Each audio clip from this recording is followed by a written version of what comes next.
சுதந்திர தின கொண்டாட்டங்களுக்கான ஒத்திகை நிகழ்வுகள் இன்று காலை முதல் நடைபெற்றன.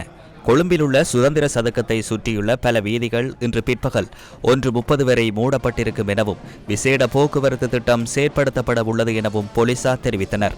சுதந்திர சுற்று வட்டத்தில் இருந்து சுதந்திர சதுக்கத்திற்குள் பிரவேசிப்பதற்கு அனுமதி இல்லை எனவும் ஸ்டான்லி விஜயசுந்தர மாவட்டத்தில் இருந்து இலங்கை மன்றக்கல்லூரி வீதிக்குள் பிரவேசிப்பதற்கு அனுமதி இல்லை என போலீசார் தெரிவித்தனர். பௌத்தலோக மாவத்தை RFC சந்தையிலிருந்து மெயின்லேண்ட் பிளேஸ் வீதி வரை மூடப்பட்டுள்ளதுடன் விஜயராம மாவத்தை வித்யா மாவத்தை சந்தையிலிருந்து வித்யா மாவத்தைக்கு நுழைவதற்கான இயலுமை இல்லை. மெயின்லேண்ட் கிரசன்ட் RG சேனநாயக்க மாவத்தை சந்தையிலிருந்து சுதந்திர சுற்றுவட்டத்திற்குள் பிரவேசிக்க முடியாது எனவும் சுதந்திர சுற்றுவட்டத்திலிருந்து மெயின்லேண்ட் பிளேஸுக்கு பிரவேசிப்பதற்கு அனுமதி இல்லை எனவும் போலீசார் தெரிவித்தனர்.